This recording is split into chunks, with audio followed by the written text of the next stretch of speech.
Okay. Hi, everyone. Thanks so much for joining us for Lunch Break today. I'm Carrie, and today we're talking to artist Emily Garfield. Emily is based in New York City, and she creates maps of imaginary places, exploring the meaning of cities and the connection between patterns in maps and patterns of cells and neurons. Emily was in SciArt's Infinite Potentials exhibit a few years ago, and she runs our monthly networking mixers in New York City. If you have questions that you'd like to ask Emily throughout the talk, you can use the Q&A function on Zoom, and we'll get to those at the end. So to start, Emily, can you give us an overview of your work, what mediums you use, and what subjects you focus on? Yes, thank you very much. My name is Emily Garfield, and my subject for most of my art practice is maps of places that I make up as I draw. So these are kind of rule-based, procedurally drawn maps, and media-wise, I work primarily in pen and watercolor. But I also use a lot of traditional and tech media to support my work and to continue my exploration. So I'll show you some images. Thank you very much for tuning in, and thank you, Carrie. So I've been drawing maps since undergrad. I was studying art, and I was drawing a lot of speculative cityscapes, and I was also studying aesthetics in the cognitive science department about the brain's response to beauty. And I particularly remember a paper that I read about how fractals might have an inherently aesthetic quality scientifically.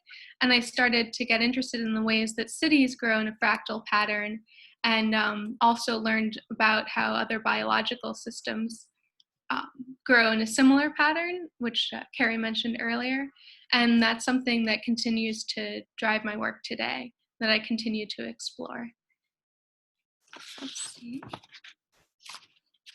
So my imaginary maps are made bottom up. I make them by deciding on simple rules that I then follow. So for instance, in this video, I've drawn blocks that nestle against each other and they meet in intersections.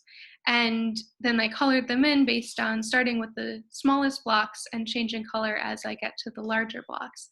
And that's the rule, that's basically it. But what really interests me is how my brain, as a human organism, how my brain interprets these rules, and it creates something that looks almost aerial. It creates something that looks map-like, despite being from simple human-generated rules. And I think of that as collaborating with my materials. Watercolor has been a really good collaborator for me because it has some element of unpredictability, and that makes the rules less stringent, or I have to work the rules around it, and that all makes the effect more organic.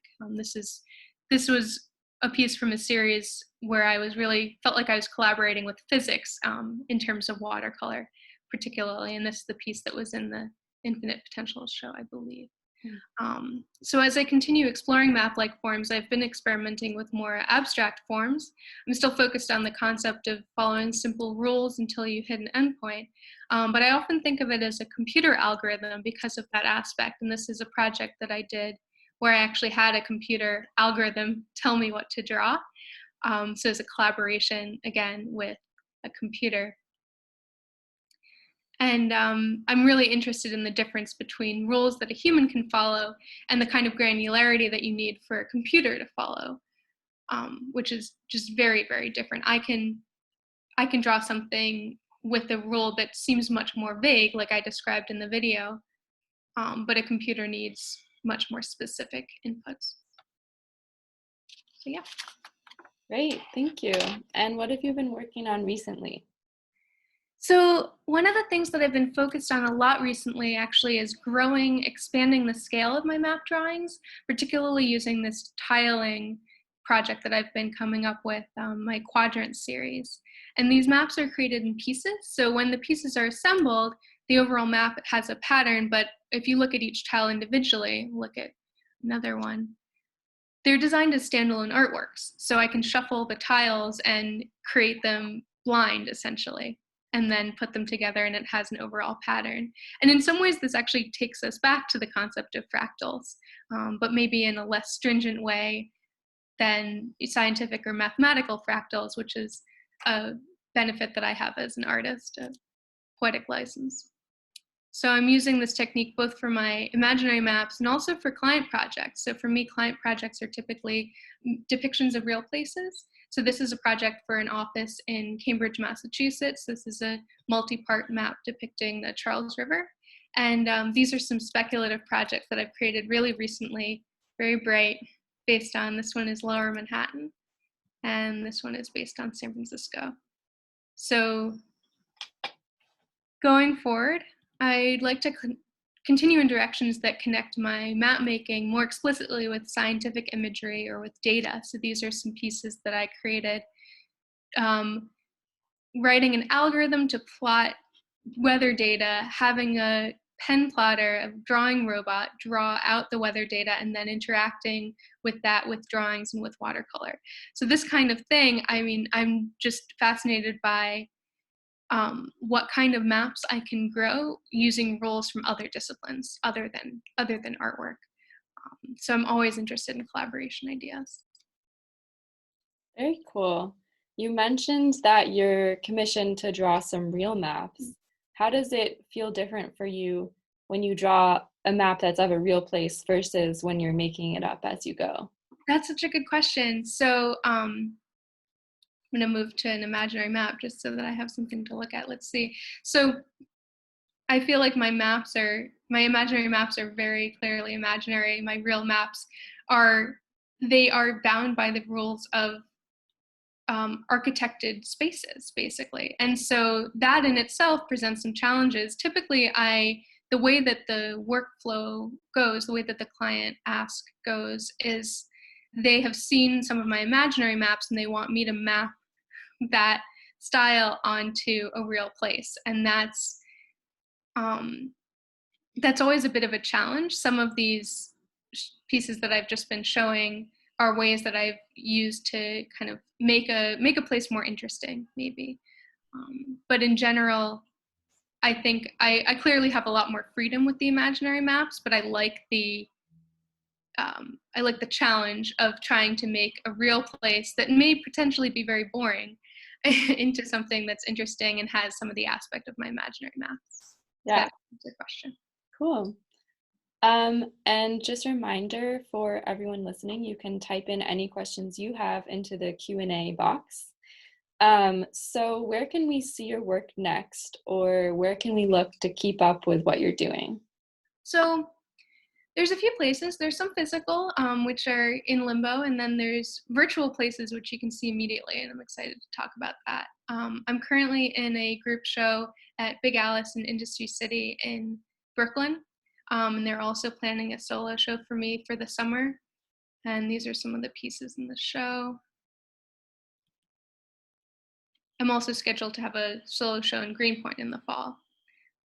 Additionally, my work is actually on the current cover of the medical journal Cardiovascular Diagnosis and Therapy, which includes an article about my work and how it connects to medicine, particularly how it connects to biology.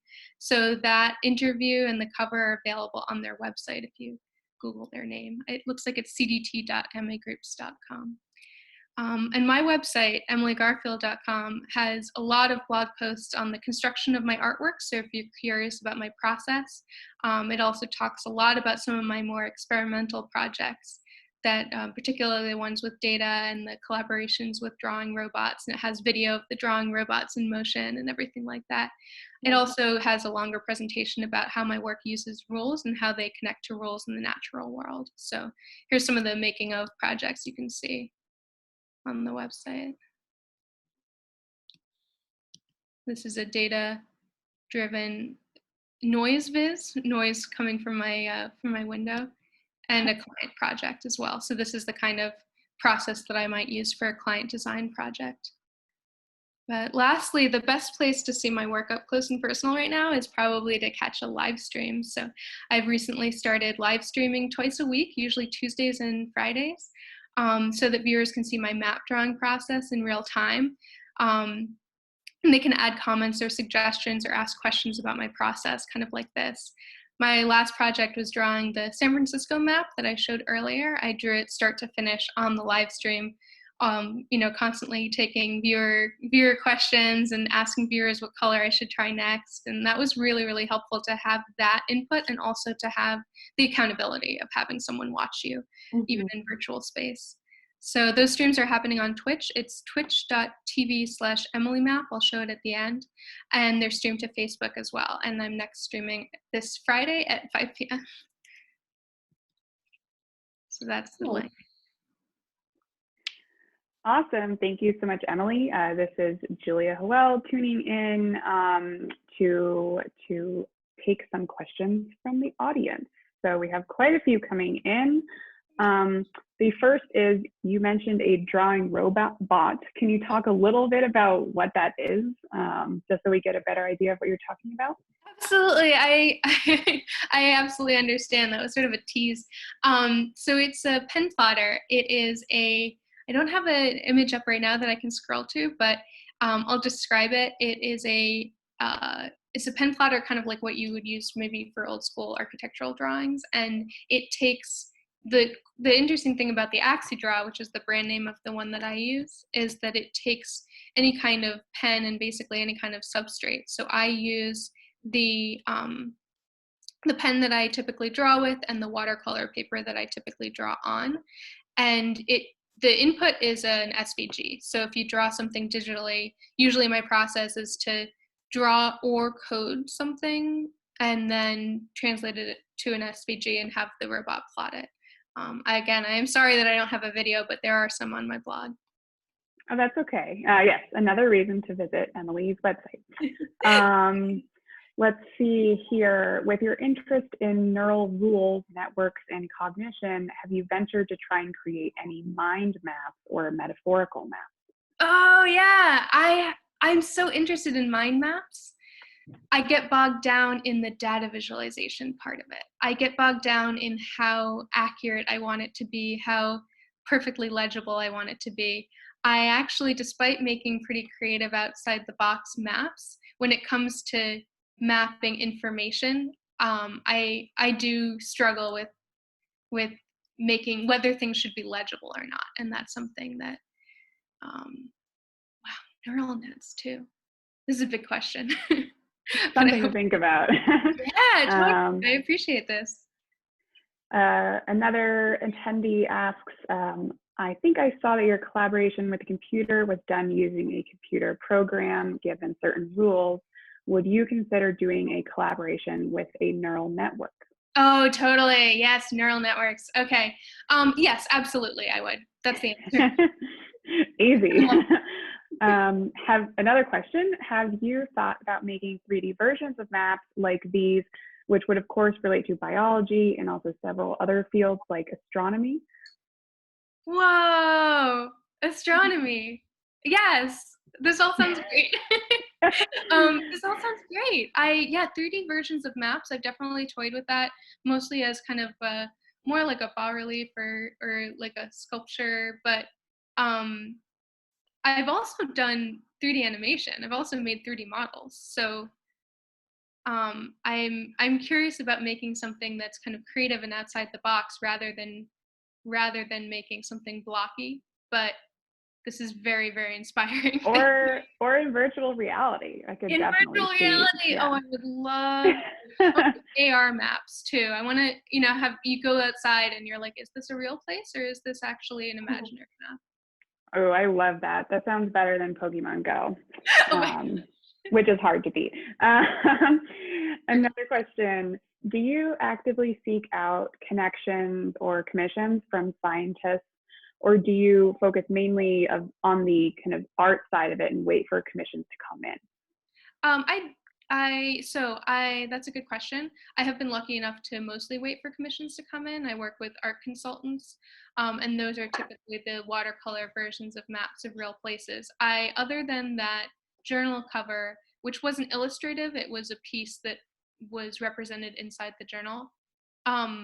I would be very, very interested. I'm basically answering yes to all these questions. I would be very, very interested in that kind of commission. Absolutely. I struggle with whether the veracity, whether I can show something that's as didactic as a client might want it to be. That's been a struggle for me with commissions all the way through, because I mostly do creative work, as you're saying. I mostly do artwork, but I love the idea. Absolutely. Great.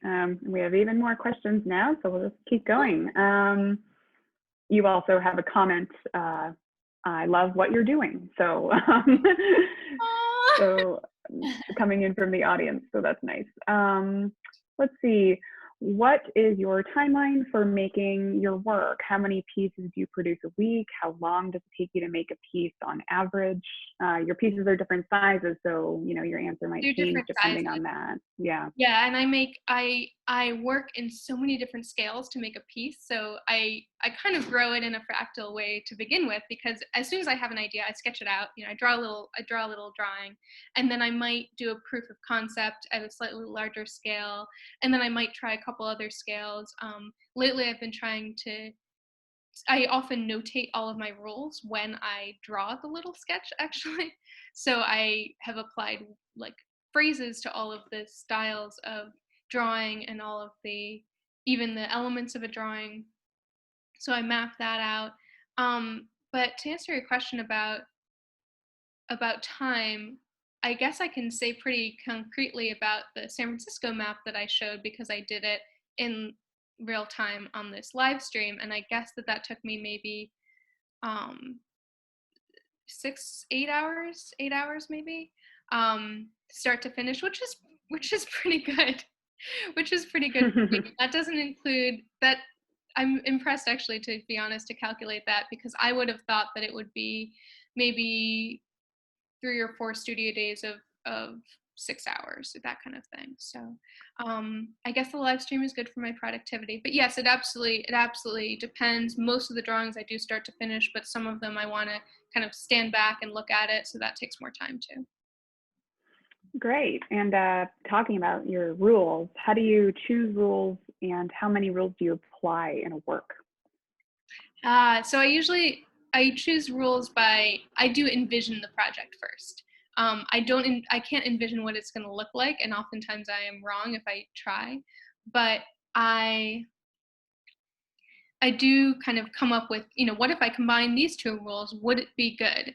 And so I write those down, and then I iterate, I experiment, I have my hypothesis, this might be good, and I experiment and until, I've determined whether or not my hypothesis is true. So I mostly come up with my rules by cogitating on things that I've done in the past, but also a lot of artwork that I come across. I'm seeking out artwork everywhere on Instagram, on other artists' sites. A lot of, I've been to a lot of art fairs, open studios, that kind of thing. And so that type of thing really engages me as well. Great. We'll take a few more. What would you consider your biggest influences artistically? I love that question. I have gotten that before.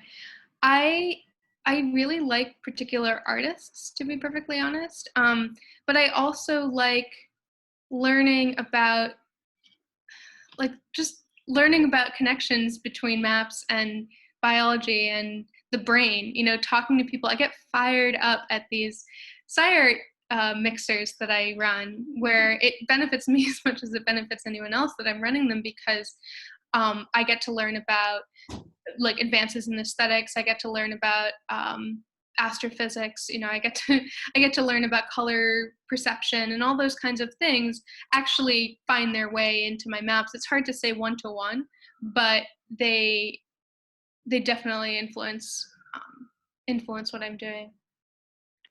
Great. Another question, do you generally work on one piece at a time, or do you have multiple pieces underway at a given time? So that's kind of a material issue. Watercolor dries much more quickly than oil, for example, but at the same time, it can be wet for a long time. So I do typically try to work on several pieces at once in order to control for that. And that's part of what's good about the tiling pieces, and why I was able to complete that piece relatively quickly, is that I can work on all different parts of it basically at once. While they're drying, I can work on the other one. Great. And we'll do one last question here. Is there a large community of creative map makers or artists kind of working in your style? Do you have like other artists that you are following that were kind of like yours, or vice versa? Yeah, that's a great question. There are some, and I do. I'm trying to get my head around. I think that I would probably only remember some of the people's like Instagram handles at this point, because that's where I follow a lot of them. I follow the hashtag #MapArt on Instagram. This is very specific advice, but I would recommend that if you are looking for those kinds of artists and if you're on Instagram. Sometimes they're people who are making work on top of existing maps, but often they're making creative maps. There's the Hand-Drawn Map Association, which is mostly for kind of maps on the backs of napkins, which is really, really fun in its own thing. I think a lot about mental maps and what do you call psychogeography, but yeah, the map art tag and Hand-Drawn Map Association has some art maps as well. Great, thank you. And that is all the time we have for questions today. There were more, believe me, but you have a lot of fans out here. Thank you. Thank you. Thanks everyone for your questions and for tuning in. Thank you, Emily. It was so interesting to learn more about your process. Be sure to follow Emily. Our next lunch break will be April 12th at 1 p.m. with artist Francois Joseph Lapointe. And this talk will also be posted on YouTube after this, if you didn't get to catch the whole thing. Be sure to join our mailing list at sciartinitiative.org to stay up to date on what we're doing. So thank you so much, and we'll see you next time. Thank you.